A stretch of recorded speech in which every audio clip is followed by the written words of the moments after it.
ನಮಸ್ತೆ ಗುರುಜಿ. ಎಲ್ಲಾ ಮಾಸ್ಟರ್ಸಿಗೂ ನಮಸ್ಕಾರಗಳು.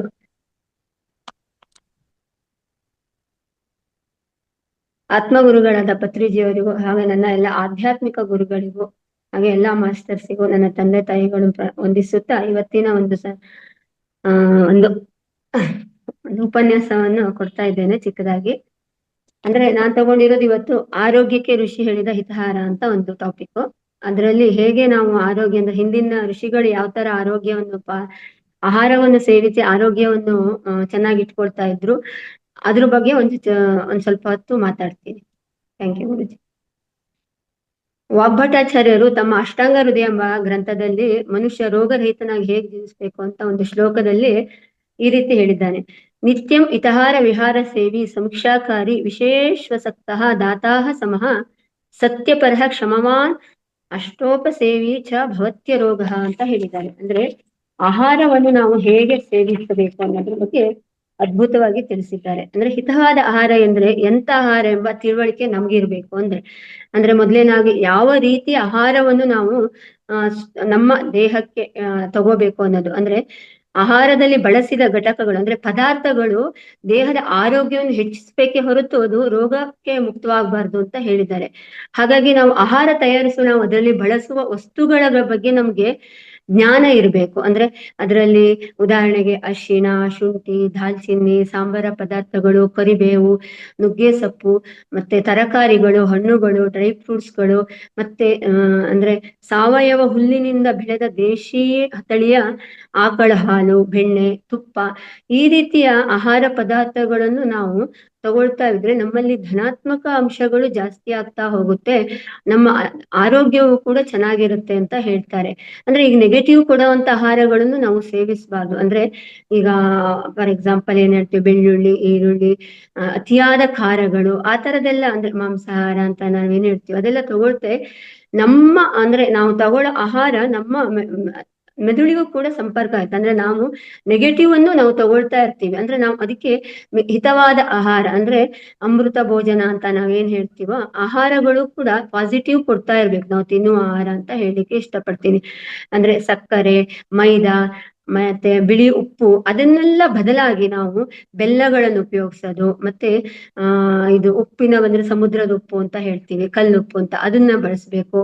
ಆ ತರ ಬಳಕೆ ಮಾಡ್ತಾ ಮಾಡ್ತಾ ಮಾಡ್ತಾ ನಾವು ನಮ್ಮ ಆರೋಗ್ಯವನ್ನು ನಾವು ಚೆನ್ನಾಗಿ ಇಟ್ಕೊಳ್ಳೋದು ಅಂತ ಹೇಳಲಿಕ್ಕೆ ಇಷ್ಟಪಡ್ತೀನಿ.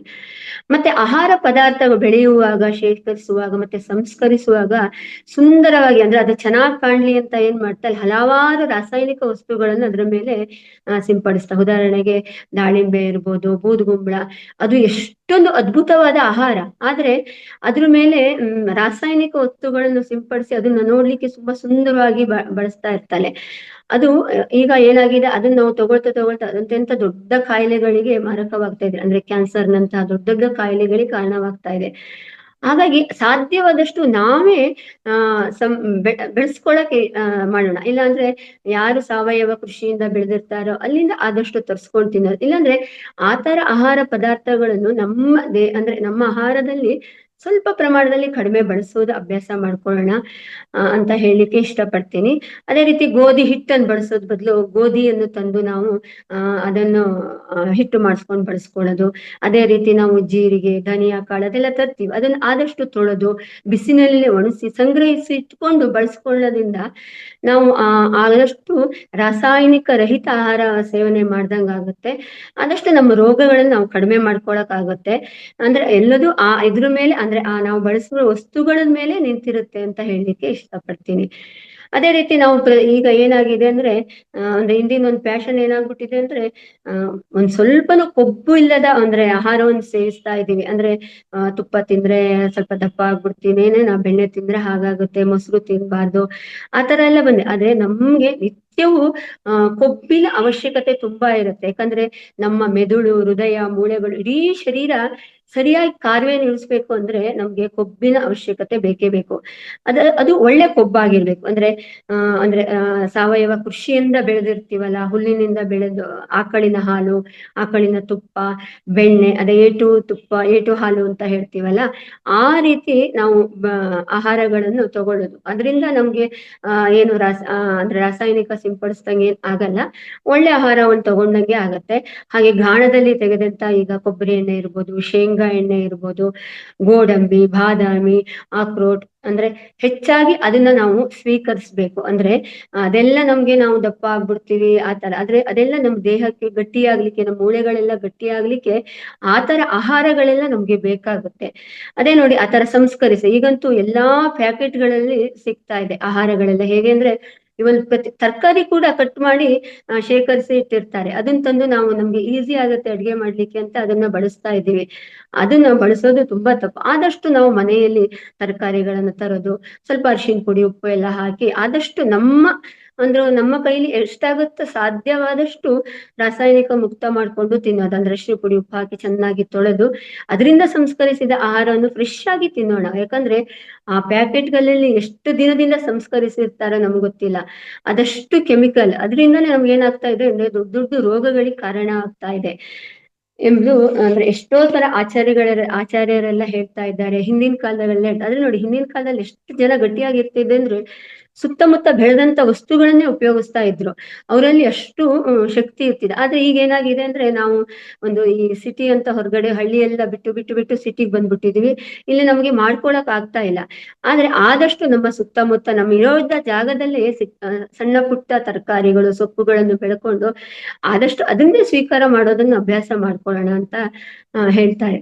ಅಂದ್ರೆ ಈಗ ದುರದೃಷ್ಟವಶಾತ್ ಇವಾಗ ಏನಾಗಿದೆ ಅಂದ್ರೆ ನಾವು ದಿನಕ್ಕೊಂದು 8-10 ಬಾರಿ ಆಹಾರಗಳನ್ನು ಸ್ವೀಕರಿಸೋದು ಅಭ್ಯಾಸ ಮಾಡ್ಕೊಳ್ತಾ ಇದ್ದಾರೆ.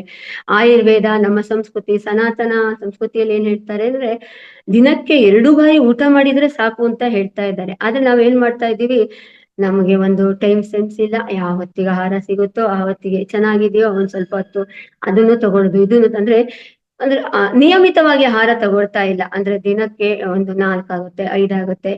ಅಂದ್ರೆ ಅದು ಆಹಾರ ತಗೊಳ್ತಾ ಇರೋದು ಒಳ್ಳೆ ಆಹಾರ ತಗೋದಿಲ್ಲ, ಎಲ್ಲ ಪ್ಯಾಕೆಟ್ ಅಲ್ಲಿರೋ ಅಂತ ಆಹಾರಗಳನ್ನು ತಗೊಳ್ತಾ ಇದೀವಿ. ಅದಕ್ಕೆ ಹಿಂದಿನ ಕಾಲದಲ್ಲಿ ಹೇಳೋರು ನೋಡಿ, ಒಂದ್ ಹೊತ್ತು ಊಟ ಮಾಡಿದ್ರೆ ಯೋಗಿ, 2 ಹೊತ್ತು ಊಟ ಮಾಡಿದ್ರೆ ಭೋಗಿ, 3 ಹೊತ್ತು ಊಟ ಮಾಡಿದ್ರೆ ರೋಗಿ, 4 ಹೊತ್ತು ಊಟ ಮಾಡಿ ಹೊತ್ಕೊಂಡ್ ಹೋಗಿ ಅಂತ ಹೇಳ್ತಾ ಇದ್ರು. ಅಂದ್ರೆ ರೋಗಗಳು ಅಂದ್ರೆ ಅವ್ನ್ ಹೊತ್ಕೊಂಡ್ ಹೋಗದೆ 4 ಹೊತ್ತು ಊಟ ಮಾಡಿದ್ರೆ. ಯಾಕಂದ್ರೆ ನಾವು ಅಂದ್ರೆ ಆಹಾರಕ್ಕೆ ನಿಯಂತ್ರಣನೇ ಇಲ್ಲ, ತಗೊಳ್ತಾನೆ ಇರ್ತೀವಿ. ಅದಕ್ಕೋಸ್ಕರ ನಾವು ಅದ್ರಲ್ಲೂ ಕೂಡ ನಾವು ಆಹಾರಗಳನ್ನು ಕಟ್ಟುನಿಟ್ಟಾಗಿ ಪಾಲಿಸ್ಬೇಕು. ದಿನಕ್ಕೆ 1-2 ಬಾರಿ ಊಟ ಮಾಡಿದ್ರೆ ಸಾಕಾಗುತ್ತೆ.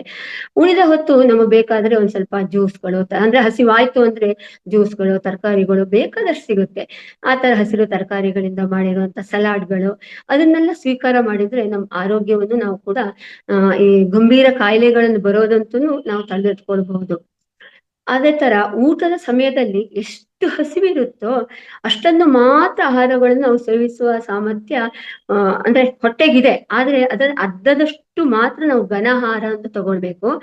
ಉಳಿದ ಕಾಲು ಭಾಗವನ್ನು ದ್ರವ ಆಹಾರ ತಗೋಬೇಕು. ಅಂದ್ರೆ ಸಾಂಬಾರು, ಮಜ್ಜಿಗೆ, ಅನ್ನ, ಸಾಂಬಾರು, ಮಜ್ಜಿಗೆ, ಮತ್ತೆ ನೀರು, ಆ ತರ ಜ್ಯೂಸ್ಗಳು, ಆ ತರ.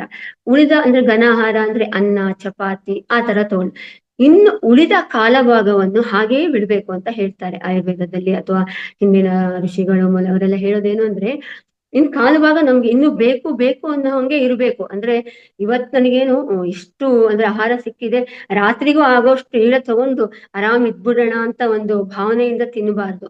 ಯಾಕಂದ್ರೆ ನನಗೆ ಅಂದ್ರೆ ನಮ್ಮ ಆ ದೇಹಕ್ಕೆ ಬೇಕಾಗುತ್ತೆ ಫುಲ್ ಊಟ, ಆದ್ರೆ ನನಗೆ ಇನ್ನೂ ಆಹಾರ ಬೇಕು ಅನ್ನೋ ಒಂದು ಕಲ್ಪನೆ ಇರಬೇಕು. ಒಂದು ಕಾಲು ಭಾಗವಷ್ಟು ನಾವು ಆಹಾರಗಳನ್ನು ಇನ್ನು ಹಾಕೊಳ್ಳೋಷ್ಟು ಹಾಗೆ ಖಾಲಿ ಬಿಡ್ಬೇಕಾಗತ್ತೆ.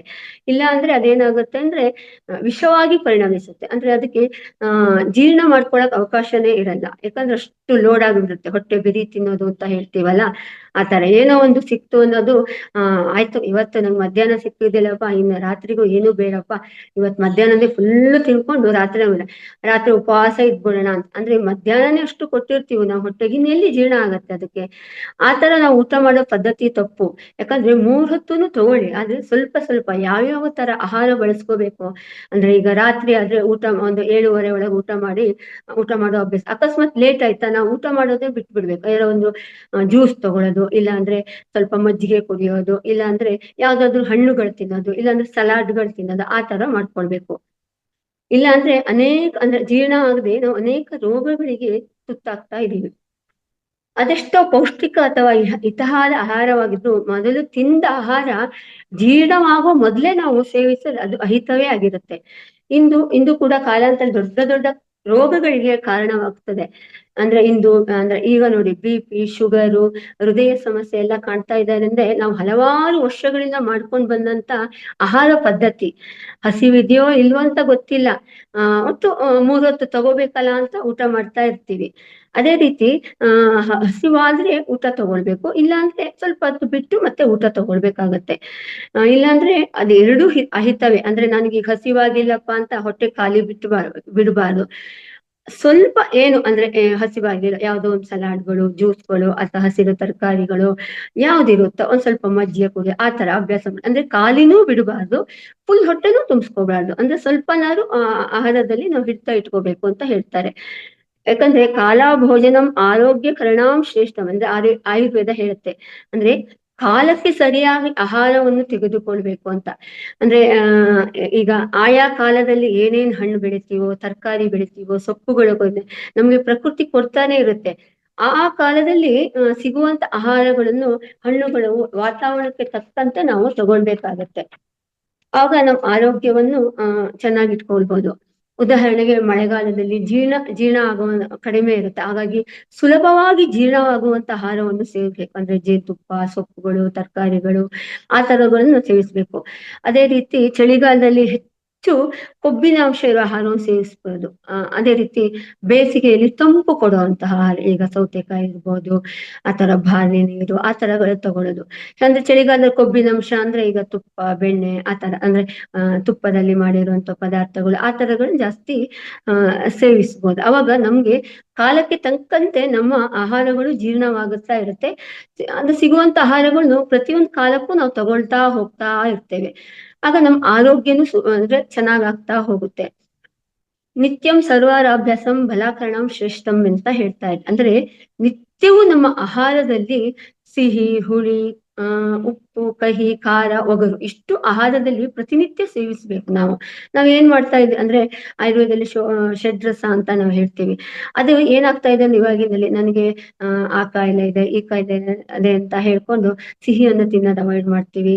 ಇಲ್ಲ ನನಗೆ ಪಿತ್ತ ಆಗತ್ತೆ ಅಂತ ಹುಳಿಯನ್ನು, ಆದ್ರೆ ಅದನ್ನು ಮಿತವಾಗಿ ಬಳಸಿ ಅಂತ. ಪ್ರತಿದಿನ ಆಹಾರದಲ್ಲಿ ಹೇಗೆ ಅಂದ್ರೆ ಸ್ವಲ್ಪ ಬೆಲ್ಲ, ಉಪ್ಪು ಅಂದ್ರೆ ಗೊತ್ತಲ್ಲ, ಈ ಬಿಳಿ ಉಪ್ಪು ಅಲ್ಲ, ಸಮುದ್ರದ ಉಪ್ಪು ಅಂದ್ರೆ ಕೆಂಪು ಉಪ್ಪು ಅಂತ ಹೇಳಿ ಅದೆಲ್ಲ ಅಂದ್ರೆ ಮಿತವಾಗಿ ಬೆಳೆಸ್ಬೇಕು. ಪ್ರತಿಯೊಂದು ಆಹಾರವೂ ನಮ್ಮ ದೇಹಕ್ಕೆ ಆರೋಗ್ಯವನ್ನು ಕೊಡ್ತಾ ಇರುತ್ತೆ, ನಮ್ಗೆ ಚೈತನ್ಯವನ್ನು ಕೊಡ್ತಾ ಇರುತ್ತೆ. ಪ್ರತಿಯೊಂದು ನಮ್ಮ ಆಹಾರಕ್ಕೆ ಬೇಕಾಗುತ್ತೆ.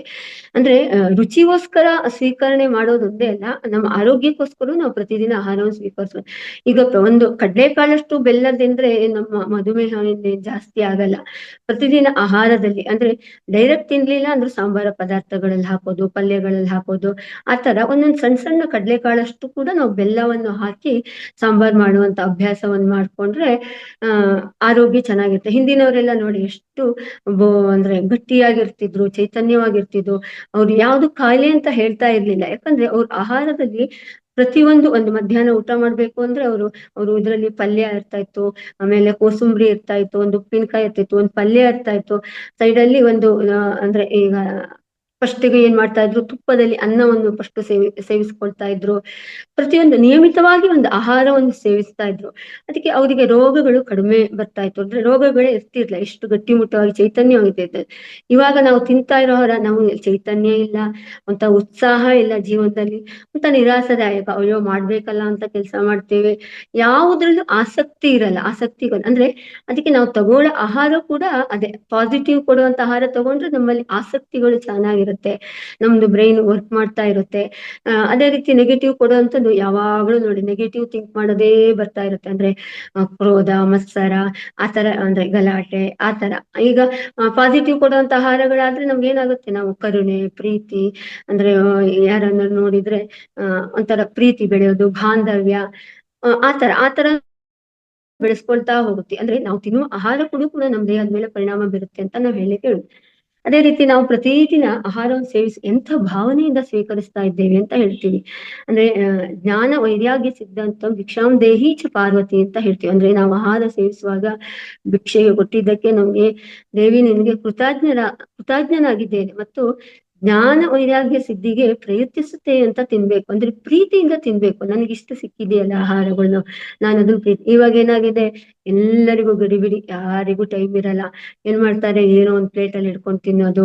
ಹಾಗೆ ಏನಿದೆ, ಒಂದು ಬೆಳಿಗ್ಗೆ ಏನೋ ಒಂದು ಪಲಾವ್ ಮಾಡಿದ್ರು 3 ಹೊತ್ತು ಅದನ್ನೇ ತಿಂತಾ ಇರ್ತೀವಿ. ಅಂದ್ರೆ ತಿನ್ನುವ ಆಹಾರದಲ್ಲೂ ಕೂಡ, ಅಂದ್ರೆ ನಾವು ತಿಂತಾ ಇರೋ ಆಹಾರದ ಕೂಡ ಪ್ರೀತಿಯಿಂದ ತಿನ್ನಲ್ಲ, ಗಡಿಬಿಡಿಯಿಂದ ತಿನ್ನೋದು. ಆಮೇಲೆ ಎಲ್ಲೋ ಕುತ್ಕೊಂಡು ತಿನ್ನೋದು, ಟಿವಿ ಮುಂದೆ, ಮೊಬೈಲ್ ಮುಂದೆ. ಪ್ರತಿಯೊಂದು ಮನೆಯಲ್ಲೂ ನೋಡಿ ಅನ್ನ ಪ್ಲೇಟಿಗೆ ಹಾಕೊಂಡ್ ಬಂದು ಕುತ್ಕೊಂಡು ಟಿವಿ ಮುಂದೆ ತಿಂತಾ ಇದ್ದೀವಿ. ಎಷ್ಟು ನಾವು ಆಹಾರ ಪದ್ಧತಿಗಳನ್ನ ನಾವು ಎಷ್ಟು, ಅಂದ್ರೆ ಸನಾತನ ಸಂಸ್ಕೃತಿಯನ್ನ ಎಷ್ಟು ಅಂದವಾಗಿತ್ತು. ಮನೆಯೆಲ್ಲರೂ ಕುತ್ಕೊಂಡು ಊಟ ಮಾಡ್ತಾ ಇದ್ವಿ. ಅಂದ್ರೆ ಎಲ್ರೂ ಬಡಿಸ್ಕೊಂಡು, ಒಬ್ರು ಮನೆಯಲ್ಲಿ ಬಡಿಸೋರು, ಪ್ರೀತಿಯಿಂದ ಬಡಿಸೋರು, ಅವ್ರು ಮಾಡಿದ ಅಡ್ಗೆ ಅಂತ ಅದನ್ನಷ್ಟು ಪ್ರೀತಿಯಿಂದ ತಿಂತಾ ಇದ್ವಿ. ಇವಾಗ ಏನಿಲ್ಲ, ಗಲಾಟೆ, ಟಿವಿಯಲ್ಲಿ ಬರೋ ಗಲಾಟೆಗಳು, ಅವರು ಅಲ್ಲಿ ನೆಗೆಟಿವ್ ಕೊಡ್ತಾ ಇರ್ತಾರೆ. ನಾವು ತಿನ್ನೋ ಆಹಾರ ಒಳ್ಳೇದಾಗಿ ಅಮೃತ ಆದ್ರೂ ಕೂಡ ಅದನ್ನ ವಿಷವಾಗಿ ಸ್ವೀಕರಿಸ್ತಾ ಇದ್ದೇವೆ. ಯಾಕಂದ್ರೆ ಅದ್ ತಿನ್ಬೇಕಾದ್ರೆ ಅಲ್ಲಿ ನೆಗೆಟಿವ್, ನಕಾರಾತ್ಮಕ ಗುಣಗಳು ಕೂಡ ಅದೆಲ್ಲ ನಮ್ಗೆ ಹೇಳ್ತಾ ಇರ್ತಾರೆ ಟಿವಿ, ಮೊಬೈಲ್ ಅಲ್ಲಿ. ಅದನ್ನೇ ನಾವು ಆಹಾರದ ಜೊತೆಗೆ ಅದನ್ನೇ ತಗೊಳ್ತಾ ಇದ್ದೀವಿ. ಎಷ್ಟು ನಾವು ಅಧೋಗತಿ ಹೋಗ್ತಾ ಇದ್ದೀವಿ ನೋಡಿ. ನಾವು ತಿನ್ನುವ ಆಹಾರದಲ್ಲೂ ಕೂಡ ಪ್ರೀತಿಯಿಂದ ಕೆಳಗಡೆ ಕುತ್ಕೊಂಡು ಆಹಾರವನ್ನು ಸ್ವೀಕರಿಸ್ಬೇಕು. ಎಲ್ಲರೂ ಒಟ್ಟಿಗೆ ಕುತ್ಕೊಂಡು ಓದ್ಬೇಕು, ಅಂದ್ರೆ ಊಟ ಮಾಡ್ಬೇಕು. ಈಗ ಹೇಗಾಗಿದೆ ಅಂದ್ರೆ ಒಟ್ಟಿಗೆ ಕೂತ್ಕೊಳ್ಳೋ ಪದ್ಧತಿ ಇಲ್ಲ. ಬೆಳಿಗ್ಗೆ ಅಡ್ಗೆ ಮಾಡಿ ಡೈನಿಂಗ್ ಟೇಬಲ್ ಮೇಲೆ ಬಡಿಯುವುದು, ಯಾರ್ಯಾರು ಯಾವ ಟೈಮಿಗೆ ಬರ್ತಾರೆ ಆ ಟೈಮಿಗೆ ಒಂದ್ ಪ್ಲೇಟ್ ಅಲ್ಲಿ ಹಾಕೊಂಡ್ರು ಗಡಿ ಬಿಡಿಯಿಂದ ನಿಂತ್ಕೊಂಡು, ಇನ್ನೇನು ಬಾಗ್ಲತ್ರ ನಿಂತ್ಕೊಂಡು ತಿನ್ನೋ ಪದ್ಧತಿ ಇದೆ. ಎಷ್ಟು ನಾವು ಅಂದ್ರೆ ಕುಸಿತಾ ಇದ್ದೀವಿ ಅಂದ್ರೆ ಆಹಾರ ತಗೊಳ್ಳೋದ್ರಲ್ಲೂ. ನಾವು ಆತರ ಮಾಡೋದಕ್ಕಿಂತ ಎಲ್ರು ಒಟ್ಟಾಗಿ ಒಂದ್ ಟೈಮ್ ಮಾಡ್ಕೊಳ್ಳೋದು. ಅಟ್ಲೀಸ್ಟ್ ನಾವಂತೂ ಈಗ ಈ ತರ ಬರ್ತಾ ಇದ್ದೀನಿ, ಮುಂದಿನ ಪೀಳಿಗೆ ಅಂದ್ರೆ ಮಕ್ಳಿಗಾದ್ರೂ ನಾವು ಏನ್ ಮಾಡ್ಬೇಕು ಅಂದ್ರೆ ಕುತ್ಕೊಂಡು ಊಟ ಮಾಡು, ಅಂದ್ರೆ ಕೆಳಗಡೆ ಎಲ್ರು ಒಟ್ಟಿಗೆ ಕೂತ್ಕೊಂಡು ಊಟ ಮಾಡುವ ಅಭ್ಯಾಸವನ್ನು. ಏನಾಗಿದೆ ಇವಾಗಿನ ಒಂದು ಕಾಲದಲ್ಲಿ ಅಂದ್ರೆ ಎಲ್ರಿಗೂ ಟೈಮ್ ಇಲ್ಲ. ಅಂದ್ರೆ ಎಲ್ಲರೂ ದುಡಿತರ ಒಂದು ವೇಗದಲ್ಲಿ ಹೋಗ್ತಾ ಇದ್ದೀವಿ. ಅಂದ್ರೆ ನಮ್ಗೆ ಅವಶ್ಯಕತೆ ಇದೆಯೋ ಇಲ್ವೋ ಗೊತ್ತಿಲ್ಲ. ಅಂದ್ರೆ ನಾನು ಎಲ್ಲರಂತಾನೆ ದೊಡ್ಡ ವ್ಯಕ್ತಿ ಆಗ್ಬೇಕು, ನನಗೂ ದುಡ್ಡು ಸಾಕಷ್ಟಿರುವ. ದೇವರು ಎಲ್ರಿಗೂ, ಅಂದ್ರೆ ಹುಟ್ಟಿದ ಹುಲ್ಲು ಮೇಯಿಸುವುದಿಲ್ವಾ ಅಂತ ಕೇಳ್ತಾರಲ್ವಾ. ಪ್ರತಿಯೊಬ್ಬರಿಗೂ ದೇವ್ರು ನಮ್ಗೆ ಎಷ್ಟು ಬೇಕೋ ಅಷ್ಟನ್ನ ದೇವ್ರು ಕೊಟ್ಟಿರ್ತಾನೆ. ಅದನ್ನ ನಾವು ನಮ್ಗೆ ಬಳಸ್ಕೋಬೇಕು. ನಾವು ಎಲ್ಲರಂತೆ ನಾವು ಅತಿಯಾಗಿ ನನಗೂ ಅದು ಬೇಕು, ಇದು ಬೇಕು ಅಂತ ವೇಗವಾಗಿ ಓಡ್ತಾ ಇದ್ದೇವೆ. ಅಂದ್ರೆ ನಮ್ಮ ಆರೋಗ್ಯದ ಬಗ್ಗೆನೇ ನಮಗೆ ಕಲ್ಪನೆ ಇಲ್ಲ. ಅಂದ್ರೆ ನಾವು ಹೇಗೆ ಆಹಾರ ತಗೋತಾ ಇದ್ದೇವೆ, ನಾವು ಹೇಗೆ ಬೆಳೀತಾ ಇದ್ದೇವೆ, ನಾವು ಏನ್ ಮಾಡ್ತಿದ್ದೇವೆ ಅನ್ನೋ ಕಲ್ಪನೆಯಿಂದಲೇ ಬೆಳೀತಾ ಇದ್ದೇವೆ. ಅಂದ್ರೆ ಈಗ ಊಟ ಮಾಡೋ ಮನಸ್ಸು ಅಲ್ಲೇ ಇಲ್ಲ ಅಂದ್ರೆ ಊಟ ಮಾಡಿದ ಅನ್ನ ಜೀರ್ಣವಾಗ್ತಾ ಇಲ್ಲ. ಅಂದ್ರೆ ಅದನ್ನ ದೇಹ ಹೀರ್ಕೊಳ್ಳಕ್ ಕೂಡ ತಯಾರಿಲ್ಲ, ಅಷ್ಟು ಆಗಿದೆ. ಒಳ್ಳೆ ಊಟ ತಗೊಂಡ್ರು ಅದು ದೇಹ ತಗೊಳ್ತಾ ಇಲ್ಲ, ನಮ್ಮ ಮನಸ್ಸು ಎಲ್ಲೋ ಓಡ್ತಾ ಇರುತ್ತೆ. ಅದಕ್ಕೆ ಪ್ರೀತಿಯಿಂದ ಆಹಾರವನ್ನು ತಿನ್ಬೇಕು. ಅಂದ್ರೆ ಸದಾ ಅಂದ್ರೆ ಖುಷಿಯಿಂದ ತಿನ್ಬೇಕು. ಅವಾಗ ಏನಾಗುತ್ತೆ, ನಮ್ಗೆ ಅಂದ್ರೆ ಸಂತೋಷವಾಗಿರ್ತೀವಿ, ಚೈತನ್ಯ. ಪ್ರತಿಯೊಂದು ಶರೀರದ ಭಾಗಗಳಿಗೂ ಕೂಡ ನಾವು ಆಹಾರಗಳನ್ನು ಸಕ್ರಿಯವಾಗಿ ಕೊಡ್ತಾ ಇರ್ತೇವೆ ಅಲ್ವಾ. ಅದಕ್ಕೋಸ್ಕರ ಆಹಾರ ತಿನ್ಬೇಕಾದ್ರೆ ಆದಷ್ಟು ಕೂತ್ಕೊಂಡು ಎಲ್ರು ಒಟ್ಟಿಗೆ ಕೂತ್ಕೊಂಡು ಅಭ್ಯಾಸ ಮಾಡಿದ್ರೆ, ಅಟ್ಲೀಸ್ಟ್ ದಿನದಲ್ಲಿ 3 ಹೊತ್ತು ಆಗಿಲ್ಲ ಅಂದ್ರೆ 1 ಹೊತ್ತಾದ್ರೂ ಆ ತರ ಅಭ್ಯಾಸ ಇಟ್ಕೊಳ್ಳಿ. ಪ್ರೀತಿ ವಿಶ್ವಾಸ ಬರುತ್ತೆ, ತಂದೆ ತಾಯಿ ಮೇಲೆ ಆತ್ಮವಿಶ್ವಾಸ, ಅಂದ್ರೆ ಪ್ರೀತಿ ಇರುತ್ತೆ. ಅಣ್ಣ ತಮ್ಮ ಚಿಕ್ಕಪ್ಪ ದೊಡ್ಡಪ್ಪ ಅನ್ನೋ ಭಾವನೆಗಳಿರುತ್ತೆ. ಹಿಂದಿನಲ್ಲಿ ನೋಡಿ ಎಷ್ಟು ಎಲ್ಲರೂ ಬಂದು ಒಟ್ಟಿಗೆ ಕೂತ್ಕೊಂಡು ಅವರಲ್ಲಿ ನನ್ನ ಚಿಕ್ಕಪ್ಪ, ನನ್ನ ಅಣ್ಣ, ನನ್ನ ಅಕ್ಕ ಅನ್ನೋ ಭಾವನೆಗಳು ಇರ್ತಾ ಇತ್ತು. ಅವರಲ್ಲಿ ಆತ್ಮವಿಶ್ವಾಸ ಜಾಸ್ತಿ ಇರ್ತಾ ಇತ್ತು. ನನ್ಗೆ ಇವ್ರು ಇದ್ದಾರಲ್ಲ ಅನ್ನೋ ಒಂದು ಅಂದ್ರೆ ಒಂದು ವಿಶ್ವಾಸ ಈಗಿಲ್ಲ. ಅಯ್ಯೋ, ಅಂದ್ರೆ ನಮ್ಮವರೇ ನಮ್ಗೆ ಗೊತ್ತಿರಲ್ಲ. ನಾವು ನಮ್ಮವ್ರ ಮುಖ ನೋಡೋದೇ ಎಷ್ಟೋ, ಅಂದ್ರೆ ಒಂದೊಂದ್ಸತಿ 2 ದಿನ ಆಗ್ಬೋದು, ರಾತ್ರಿನೂ ನೋಡಿರಲ್ಲ. ಅಷ್ಟು ವಿಶ್ವಾಸ, ಅಂದ್ರೆ ಪ್ರೀತಿ ವಿಶ್ವಾಸದ ಕೊರತೆ ಇದೆ ನಮ್ಮಲ್ಲಿ. ಅದಕ್ಕೆ ಆದಷ್ಟು ಅಲ್ಲಿ ಆದಷ್ಟು ನಾವು ಕುತ್ಕೊಂಡು ಎಲ್ರು ಒಟ್ಟಿಗೆ ಕುತ್ಕೊಳ್ಳೋ ಅಭ್ಯಾಸವನ್ನು ಮಾಡ್ಕೊಳ್ಳೋಣ. ಅಂದ್ರೆ ಹಿತಾಹಾರ ಸೇವೆ ಅಂತ ಅಂದ್ರೆ ನಿತ್ಯವ ನಾವು ಹಿತವಾದ ಆಹಾರ ಕ್ರಿಯೆಗಳು ಮಾಡ್ಕೊಳ್ಬೇಕು. ಹೇಗೆ ಅಂದ್ರೆ ಬ್ರಾಹ್ಮಿ ಮುಹೂರ್ತದಲ್ಲಿ ಏಳ್ಬೇಕು, ನಿತ್ಯವೂ ಅಭ್ಯಂಗ ಸ್ನಾನ ಅಂದ್ರೆ ಎಣ್ಣೆ ಹಚ್ಕೊಂಡು ಸ್ನಾನ ಮಾಡೋದಂದ್ರೆ ಈಗಿನ ಕಾಲದಲ್ಲಿ ತುಂಬಾ ಕಷ್ಟ ಆಗತ್ತೆ. ಅಂದ್ರೆ ಪ್ರತಿನಿತ್ಯ ಅವಸರದಲ್ಲಿ ಇರ್ತೀವಿ, ನಮ್ಗೆ ದಿನನಿತ್ಯ ಸ್ನಾನ ಮಾಡಕ್ಕೆ ಟೈಮ್ ಇರಲ್ಲ. ಅಂದ್ರೆ ಏನೋ ಒಂದು ಆದ್ರೆ ಅಟ್ಲೀಸ್ಟ್ ಮನೇಲಿ ಇದ್ದವರಾದ್ರೂ ಆ ರೀತಿ ಅಭ್ಯಾಸವನ್ನು ಮಾಡ್ಕೊಳ್ಬೋದು. ಅಟ್ಲೀಸ್ಟ್ ಆಗಿಲ್ಲ ಅಂದ್ರೆ ವಾರಕ್ಕೆ ಒಮ್ಮೆ ಆದ್ರೂ ನಾವು ಎಣ್ಣೆಯನ್ನು ಮೈಗೆಲ್ಲ ಎಣ್ಣೆ ಹಚ್ಕೊಂಡು ಸ್ವಲ್ಪ ಮಸಾಜ್ ಮಾಡ್ಕೊಂಡು ಸ್ನಾನ ಮಾಡುವ ಅಭ್ಯಾಸವನ್ನು ಮಾಡ್ಕೋಬೇಕು. ಪ್ರತಿದಿನ ಆಸನ, ಪ್ರಾಣಾಯಾಮ, ದೈಹಿಕ ವ್ಯಾಯಾಮಗಳನ್ನು ಮಾಡ್ಕೋಬೇಕು. ಯಾಕಂದ್ರೆ ಇವಾಗೆಲ್ಲ ಏನಾಗಿದೆ ಅಂದ್ರೆ ಕೂತಲ್ಲೇ ಕುತ್ಕೊಂಡು ಕೆಲಸ ಮಾಡ್ತಾ ಇರ್ತೀವಿ, ನಮ್ಮ ದೇಹ ಯಾವುದೇ ಆಕ್ಟಿವೇಟ್ ಆಗ್ತಾ ಇಲ್ಲ ಅಂತ ನಿಷ್ಕ್ರಿಯ ಆಗ್ತಾ ಇದೆ. ಅದಕ್ಕೋಸ್ಕರ ಅನೇಕ ಅಂದ್ರೆ ಕಾಲ್ ನೋವು ಬರೋದು, ಬೆನ್ನೋವು ಬರೋದು, ಕಣ್ಣು, ಈಗಂತೂ ಮಕ್ಕಳಿಗೆ ಚಿಕ್ಕ ವಯಸ್ಸಿನಲ್ಲೇ ಕಣ್ಣಿನ ಪ್ರಾಬ್ಲಮ್ ಆಗ್ತಾ, ಯಾಕಂದ್ರೆ ಟಿವಿ ನೋಡೋದು, ಕಂಪ್ಯೂಟರ್ ನೋಡೋದು, ನೋಡ್ತಾನೆ ಇರ್ತಾರೆ ಕುತ್ಕೊಂಡು, ಬಜ್ಜು ಬರೋದು. ಅಂದ್ರೆ ಈಗ ಪ್ರತಿಯೊಂದು ಸಮಸ್ಯೆ ಕೂಡ ಕಾಡ್ತಾ ಇದೆ. ಅದಕ್ಕೋಸ್ಕರ ನಾವು ಒಂದು ಸ್ವಲ್ಪ ಹೊತ್ತು ವರ್ಕ್ ಮಾಡಿದ್ವಿ, ಒಂದ್ ಕಾಲ್ ಗಂಟೆ, ಒಂದ್ ಅರ್ಧ ಗಂಟೆ ಮುರ್ಕೊಂಡು 5 ನಿಮಿಷ ಎದ್ದು ಆ ಕಡೆ ಕೂತ ಜಾಗದಲ್ಲೇ ಆ ಕಡೆಯಿಂದ ಈ ಕಡೆ ಓಡಾಡುವ ಅಭ್ಯಾಸವನ್ನು ಮಾಡ್ಕೋಬೇಕು. ಇಲ್ಲ ನಿತ್ಯ ಬೆಳಗ್ಗೆನೋ ಸಂಜೆನೋ ಸ್ವಲ್ಪ ವಾಕ್ ಹೋಗೋ ಅಭ್ಯಾಸ ಮಾಡ್ಕೋಬೇಕು. ಅದರಿಂದ ಏನಾಗುತ್ತೆ, ನಮ್ಮ ಆರೋಗ್ಯ ಆದಷ್ಟು ಚೆನ್ನಾಗಿ ಇರ್ಲಿಕ್ಕೆ ಆಗುತ್ತೆ. ಪ್ರತಿದಿನ ನಾವು ಹಗಲು ನಿದ್ದೆ ಮಾಡೋದನ್ನು ತಪ್ಪಿಸ್ಬೇಕಾಗತ್ತೆ. ಈಗ ಬಿಸಿಲಿನ ಸಮಯದಲ್ಲಿ ಓಕೆ, ಯಾಕಂದ್ರೆ ಸ್ವಲ್ಪ ಬಿಸಿಲಿನ ವಾತಾವರಣ ಜಾಸ್ತಿ ಇರುತ್ತೆ, ಆಗ ನಾವು ಸ್ವಲ್ಪ ನಿದ್ದೆ ಆದ್ರೆ ಉಳಿದ ಟೈಮಲ್ಲಿ ಅಂದ್ರೆ ಮಳೆಗಾಲ ಚಳಿ ನಿದ್ದೆ ಅಂದ್ರೆ ಹಗಲು ನಿದ್ದೆ ಮಾಡೋದನ್ನು ಕಡಿಮೆ ಮಾಡ್ಕೊಳ್ಬೇಕು.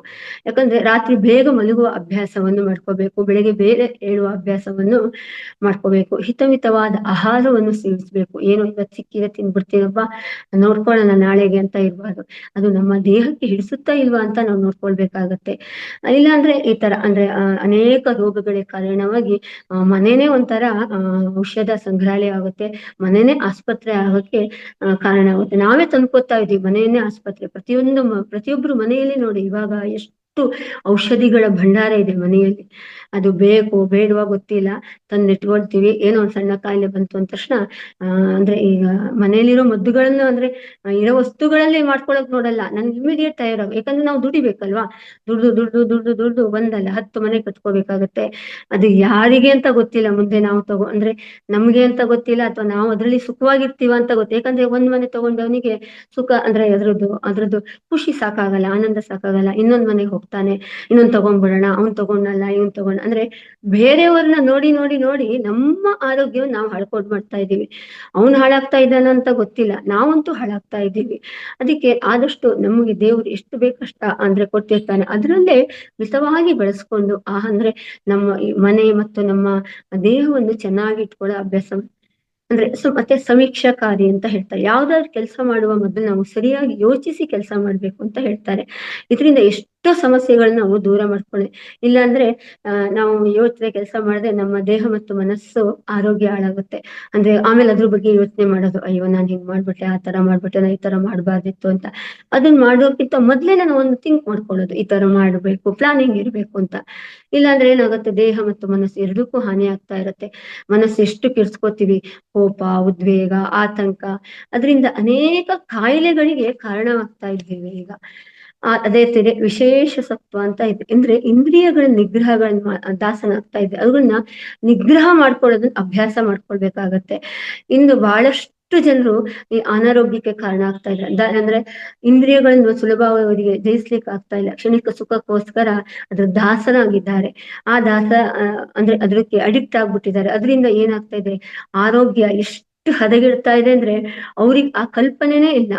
ಅಂದ್ರೆ ಅದ್ರದ್ದು ಅಂದ್ರೆ ಶಾಶ್ವತವಾಗಿ ಅದ್ರ ಮುಂದೆ ಬುದ್ಧಾಗಿ ನಾವು ಏನಿದ್ದೀವಿ, ನಾವು ಏನ್ ಮಾಡ್ತಾ ಇದ್ದೀವಿ, ನಮ್ಗೆ ಇದು ಬೇಕಾಗುತ್ತಾ, ನಮ್ಗೆ ಎಷ್ಟು ಅಂದ್ರೆ ನಮ್ಗೆ ಎಷ್ಟು ಒಳ್ಳೆ ಅಂದ್ರೆ ಯೋಚನೆ ಮಾಡುವ ಆಲೋಚನೆ ಮಾಡುವ ಒಂದು ಶಕ್ತಿ ಕೊಟ್ಟಿದ್ದಾನೆ, ನಮ್ಗೆ ದೇಹಕ್ಕೆ ಇದು ಬೇಕಾಗುತ್ತಾ ಅನ್ನೋ ಕಲ್ಪನೆ ಇಲ್ಲ.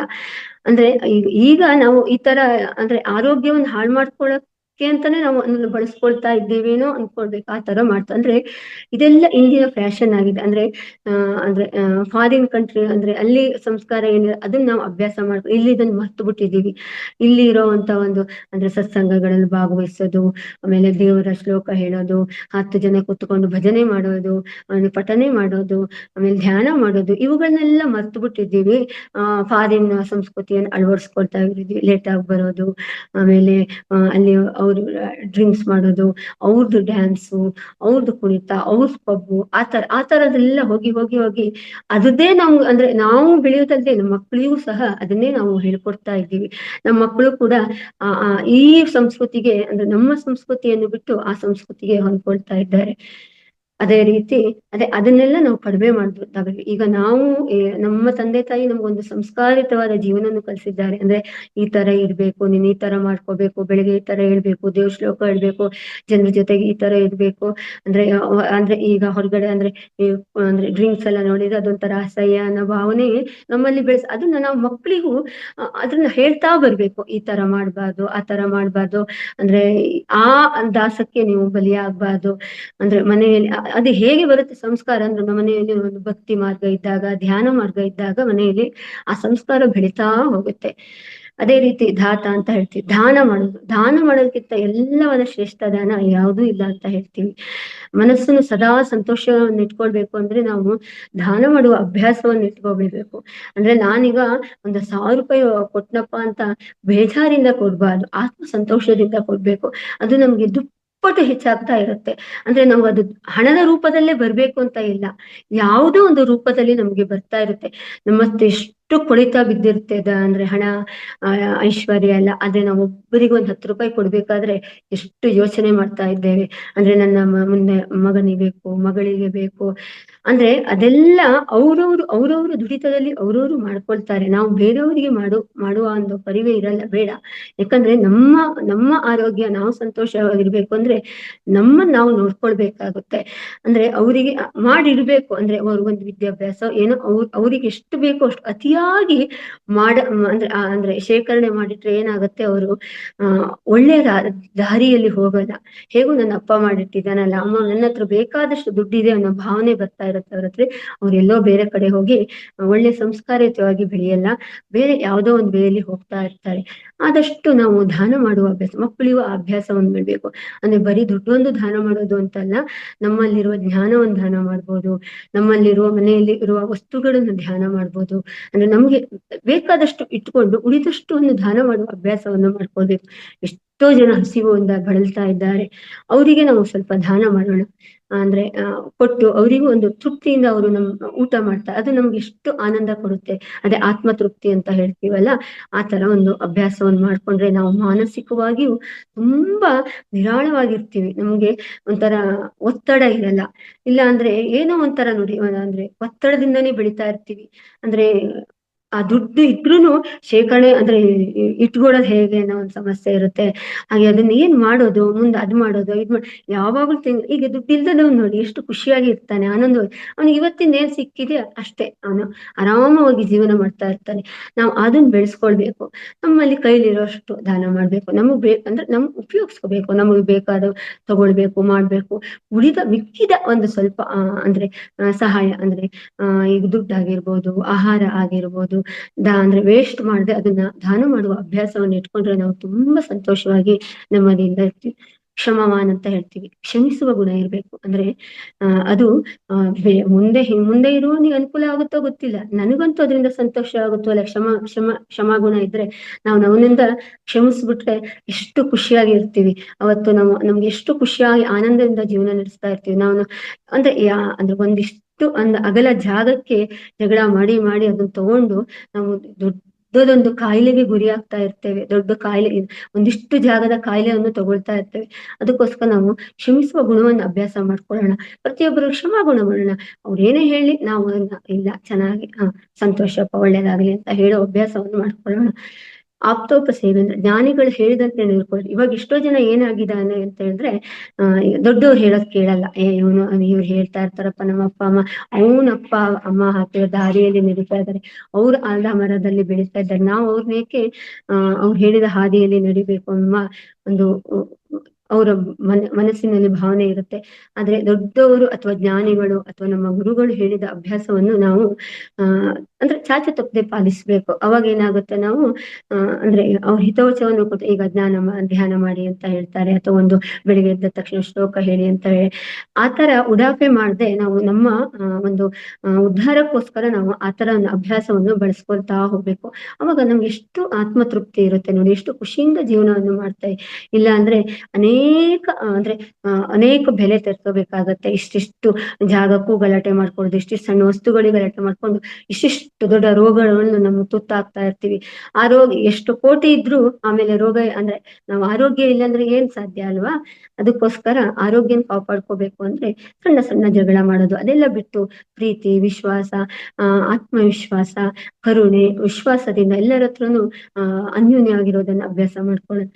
ಅದೇ ರೀತಿ ಭವತ್ಯ ರೋಗ ಅಂತ, ಇಷ್ಟೆಲ್ಲ ಸರಿಯಾಗಿ ಪಾಲಿಸಿದವನಿಗೆ ಯಾವುದೇ ರೋಗವಿಲ್ಲ ಅಂತ ಹೇಳ್ತಾರೆ. ಯಾಕಂದ್ರೆ ಎಲ್ಲ ಈ ತರ ಒಂದು ಪ್ರತಿಯೊಂದು ನಾವು ಜೀವನದಲ್ಲಿ ಪಾಲನೆ ಮಾಡ್ಕೊಳ್ತಾ ಬಂದ್ರೆ ಯಾವುದೇ ಒಂದು ಸಣ್ಣ ಪುಟ್ಟ ರೋಗ ಇರಲ್ಲ, ಖುಷಿಯಾಗಿ ಇರ್ತಾನೆ. ಸಣ್ಣ ಪುಟ್ಟ ಕಾಯಿಲೆಗಳು ಬಂದ್ರು ಕೂಡ ಅವನು ಇರೋ ಕಾಯಿಲೆಗಳನ್ನ ಅಂದ್ರೆ ನನಗಿದಿದೆ, ಆ ಕಾಯಿಲೆ ಇದೆ, ಈ ಕಾಯಿಲೆ ಇದೆ ಅನ್ನೋ ಹೇಳುವ ಅಭ್ಯಾಸವನ್ನು ಮಾಡ್ಕೊಳ್ಳಲ್ಲ. ಅಂದ್ರೆ ಇರೋದಲ್ಲಿ ಅಂದ್ರೆ ತೃಪ್ತಿಯಾಗಿ ಜೀವನ ಮಾಡುವ ಅಭ್ಯಾಸ ಮಾಡ್ಕೊಳ್ತಾನೆ.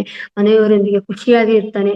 ಯಾವಾಗ ಉತ್ಸಾಹದಿಂದ, ಲವಲವಿಕೆಯಿಂದ, ಅಂದ್ರೆ ನೋಡಿದ್ರೆ ಅವನು ಖುಷಿ ಆಗುತ್ತೆ, ಅವನಲ್ಲಿ ಪಾಸಿಟಿವ್ ಎನರ್ಜಿ ತುಂಬಿಕೊಂಡಿರುತ್ತೆ, ಅಷ್ಟು ಖುಷಿಯಾಗಿ ಜೀವನ ಮಾಡ್ತಾ ಇರ್ತಾನೆ.